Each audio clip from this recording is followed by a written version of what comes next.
Food markets are massive. We need 70% more food by 2050 than we have today, both because of population growth and changing diets. We talked about that. US food spending exceeds $1 trillion, and that's only about 1/10 of it worldwide. Huge markets. Farm-raised seafood alone is a $13 billion market. As a venture capitalist, we look for billion-dollar markets. Farm-raised fish is a $13 billion market. Organic foods is a $35 billion market. Grass-fed beef alone, grass-fed beef, who eats, what percentage of people you know eat grass-fed beef? Probably not very many. Already a $4 billion market. Locally sourced food, $6 billion market. Amazingly huge markets. Even edible films, you know what edible films are? Listerine films and that sort of thing. That's already a $500 million market. So these markets are huge. So you don't have to change the world. You change a piece of the world, it's already a big impact. Why entrepreneurs are unique. First of all, entrepreneurs tend not to try to boil the ocean. They focus on specific problems, and they learn about markets and customers in a specific area, and they solve a little piece of it. That's why you need 1,000, 10,000, 20,000 experiments. They think differently. Do we need to produce more food? Any idea there? You've heard me talk about this. Do we need to produce more food? No. See, nothing I've told you says anything about production, right? We need to consume more food by 2050. That is, planet-wide, we need to feed 9 to 10 billion people. Maybe we're producing that food and wasting it.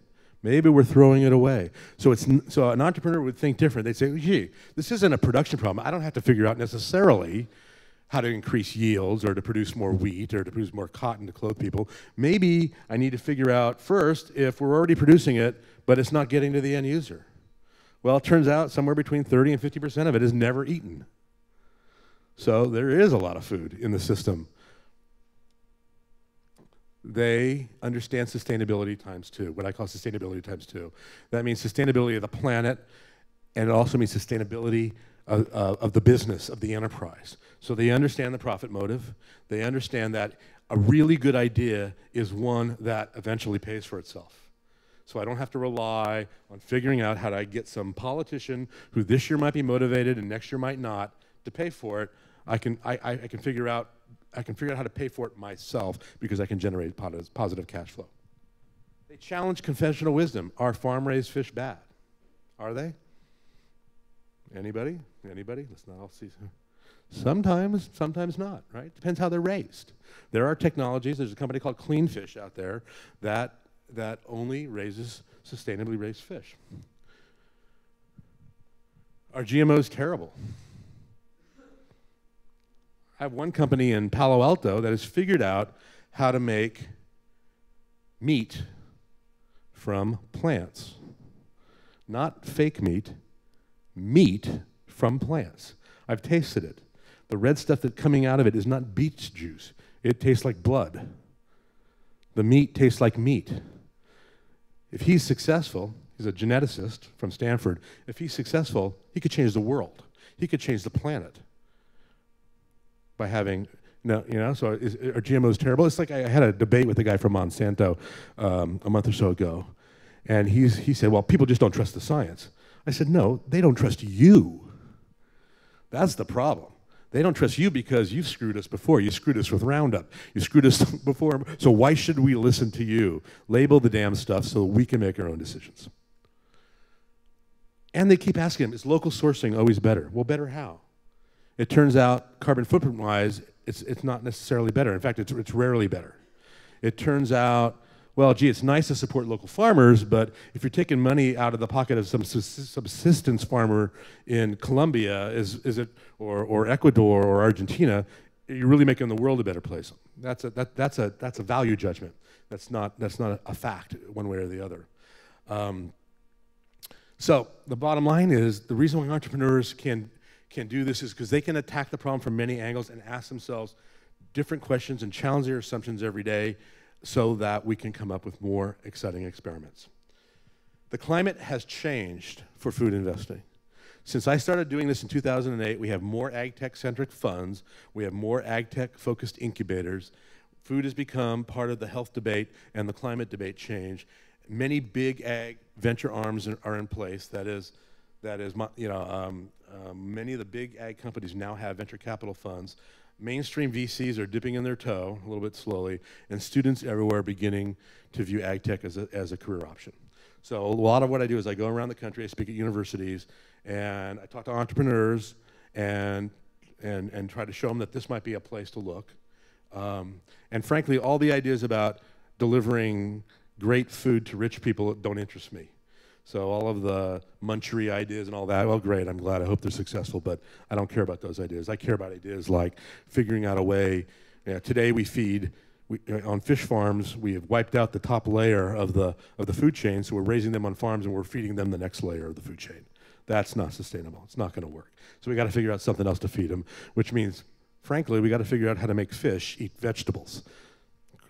Odd, you need salmon munching on a carrot, but the fact is people have figured that out. One guy said, you know what? Here's what we can do. We can feed the vegetables to bacteria. You know those bacteria that we use to, well, actually one guy said, we don't have to do that. We can feed methane to bacteria because we use these bacteria to clean up oil spills and all that stuff. So we have these methane-eating bacteria. We have these petroleum-eating bacteria. If we can figure out, we throw all this methane into the environment when we process stuff and we can't use it all. So if we can figure out how to feed that to bacteria, the process of feeding it to bacteria turns it into animal food. The bacteria are animals. The fish tolerate them. You get the bacteria and you dry it and you scrape it and all of a sudden you put it into fish pellets and you have what is essentially a non-animal-based protein. Now you can argue that it was animals millions of years ago, but it wasn't. It was really probably plants millions of years ago. Entrepreneurs are showing up. These are some of the areas, I'm not going to read this all, but these are some of the areas where I have seen really exciting new deals in the past 3 years. I've only been doing this since 2009. And there are 4 very strong areas, I think. One, we talked about earlier, is reducing and reusing waste, but the other one, data, precision farming, robotics, and drones, so that when we have to use fertilizers, when we have to use pesticides, we can use 20% of what we're using now. Turns out in corn, for example, you can't get equipment into the cornfields after a certain level of maturity of the corn because it's too tall. So what they end up doing is throwing all the fertilizer down on the soil in the spring and calculate what the runoff's going to be over time, and so that there's enough nitrogen for the corn in August when they harvest it. Incredibly wasteful, incredibly wasteful. So some guys invented a little robot that can maneuver between the corn stalks and fertilize all season long. And it's going to save farmers a ton of money. And he says, you know what, I'm not going to make farmers buy these things. I'm going to sell it as a service, kind of a SaaS model, right? So I'm going to service so that guy calls me up on a Friday and says, you know, I need 150 acres done by Tuesday. Can you do it? And I march all my little robots out there. By the way, the company's called Robot, R-O-W-B-O-T.